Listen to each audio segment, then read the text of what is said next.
Hello there, fellow acolytes of the Sega Saturn. This is going to be the first of my Saturn Gems videos. In it, I will be discussing different gems that you can find on the Sega Saturn. It will be a collection of both expensive games, cheap games, Japanese games, so it has everything in there for everyone, hopefully. These are all from my collection, so if there aren't any games on the list, then it's probably because I don't own them or I have no interest in them. Maybe they're gems, but possibly you can find on a different video. So, let's get cracking. Now, the first game on my list is a true gem, Die Hard Arcade. Now, I know what you're thinking, a licensed game. The quality is probably not going to be great. However, the game is actually a rebranding of the Japanese Dynamite Decker, which is a 3D beat 'em up, and it feels very much like a 3D version of the old Streets of Rage games. It's very fun, it's very silly, it's got a lot of bright, colourful enemies and a variety of different weapons you can pick up, and it's just a lot of fun to play. Dynamite Decker itself, the story is sort of similar to Die Hard 1, which is probably why in the West they rebranded as Die Hard Arcade. Interestingly, on the cover art, the Japanese version, Dynamite Decker, the man actually looks more like Bruce Willis than in the Western version, which is a Die Hard brand, which is a little strange, but it is what it is. So you go through a bunch of different arcade levels, you beat up enemies, you fight bosses, and it's rather ridiculous. It also comes with a little bonus game, which is where you control a submarine and you need to use bombs, I suppose, to destroy ships under the water. It's a lot of fun, and you actually use it to accumulate extra lives. So if you suck at the game, you can play this, get 20 lives, and then go into the game knowing that you'll be able to make it to the end. So really there's no excuse not to pick it up. If you like beat 'em ups, it's definitely a must own. The game itself will cost you probably about 35 quid, including manual and everything. So it's pretty affordable, and I would say it's definitely worth picking up.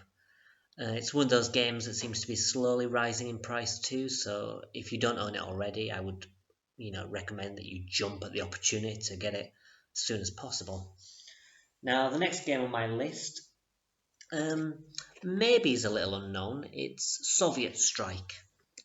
Now, people are probably familiar with the likes of Jungle Strike and Desert Strike on the Mega Drive, and it's pretty much a 32-bit version of that. You've got all the standard tropes of the 32-bit era, including cheesy FMVs, which they use real actors for.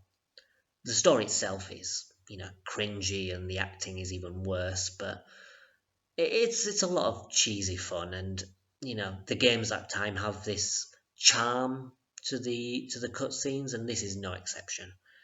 The game itself plays very much like the 16-bit Strike games, and is equally as fun. You have a range of different of objectives, ranging from rescuing people to destroying things to going to different locations and finding certain things.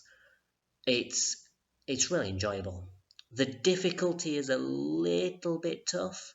You may find it quite difficult to do without cheats. However, there are codes available which you can use to make things a little bit easier. But it's definitely worth playing, and the good thing is it goes for next to nothing. You can pick it up for less than a tenner. So to be honest, as a Saturn owner, it's a bit of a no-brainer. Moving on to the next game, and possibly my favourite of this video at least, we have Exhumed. This game I didn't buy as soon as I should have, really. But when I saw the pictures of it, the first thing that came into my mind was it's a Doom clone, but in Egypt. but it's really not. The developers, Lobotomy Software, not only created a fantastic looking playing game, they also created quite a unique experience. The game itself actually plays more like Metroid Prime than Doom, to be honest. You go through the levels and you start out pretty weak. You've got your basic gun, your basic knife, you fight very weak enemies, and as you go on, you get certain upgrades to either your abilities or your weapons, and those allow you to access new areas. So you can go back to previous areas with, for example, grenades, and you can use that to blast open walls and go into different areas of the level. And those different areas may lead to completely different levels as well, completely different paths. In the levels as well, there are upgrades for your health, for your weapons. There are loads of different hidden items, including like these weird totem things that have the head of the developers. There are a bunch of these, and if you collect them all, then you unlock Lobo Flight Mode, which enables you to basically have unlimited flight throughout all the levels. It's a nice reward for completing the game, and it's quite a challenge to find all those things. Game itself, as I say, it's a first-person shooter and plays very similar to the Metroid Prime games, but years before. So it's a really fun, unique, worthwhile experience for any Saturn owner. The game itself will probably cost you between 20-30 quid.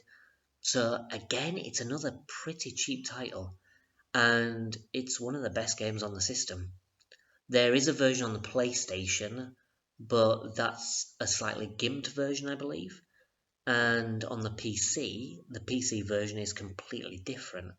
The PC version is actually a Doom clone, and from what I can tell, it sucks. So if you're going to play the game, you've got to play on the Saturn. Now the next game is the first Japanese game that I'm covering on these videos, and that's The Tower. Now, some of you may know this from its re-release name as Sim Tower on the PC, but The Tower is a management simulator. You have to create a tower block with hotel rooms, apartments, cinemas, restaurants, and different things. You need to manage things like transportation throughout the area, so like a subway link, parking. You've got your elevators, your escalators, stairs. You have to manage it to keep everyone happy. There are certain scenarios as well that play it throughout the game, like you have terrorist attacks, you have celebrities visiting that you have to keep happy, and you build up your star ratings, you build up your money, and you get a better and better tower. If you enjoy management games like the SimCity games, for example, you're going to love this. The only gripe with it really is that there's no ability to speed up time. So if you're in a situation where you need to wait for more money, you're going to be waiting a while. It's best to make sure you have a book or a TV nearby just to while away those moments where you're literally sitting around waiting. But still, if you like management games, you can pick it up for like a $5. It's dirt cheap. The Japanese really doesn't affect much. Most of the icons have pictures so you can work out what to do. So the main problem is fiddling around with the main menu and creating new games, saving games and whatnot. But 5-10 minutes of playing with the main menu and you're good to go really. Okay, the final game on our list is a little bit more expensive than the others.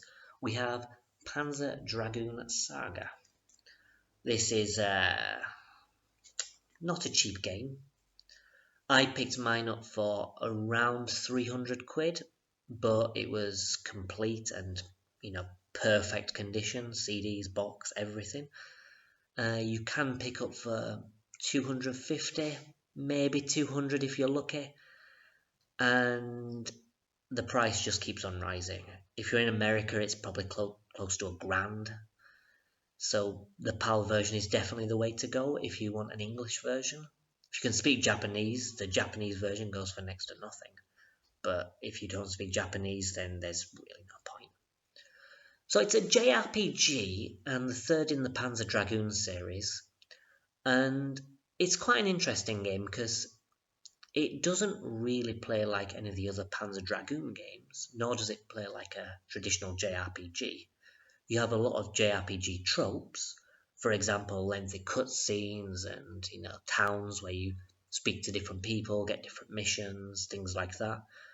But the combat itself sort of feels like a mix of the original Panzer Dragoon games and a JRPG. So it's a sort of pseudo real-time battle. In the video that I'm posting, it has a battle in there that you can see. You basically move around the enemy in real time, and you have to stay in safe zones. But the enemy also has weak points too. Often those weak points are in the danger zones where you're almost certainly going to get shot by the enemy. But if you can shoot the weak point, you are going to just completely annihilate them, or you'll do loads of damage if it's a boss. So you have your normal gun, which the Dragon Rider uses, and the lock-on attack, both of which will be very familiar to anyone that's played the original games. And you also have berserk attacks, which are special attacks that you unlock throughout the game, and some of them depend on the class of dragon you have. The class of dragon can be sort of manipulated. You can be all-out attack, or you can be all-out defense, or you can have a mixture of different things, depending on your play style or depending on the enemy. For example, there's one boss who, you're chasing it as it goes to destroy a town, and its final form can't attack you. But by this point, you probably only have a minute left to destroy it. So at that point, you probably want to go to all-out attack and deal the most damage possible. It can't attack you, so you have no need for defense. So you can manipulate all your experience points in order to be the most effective. Now, the reason why I consider this a particular gem is, for me, I don't like RPGs for the most part.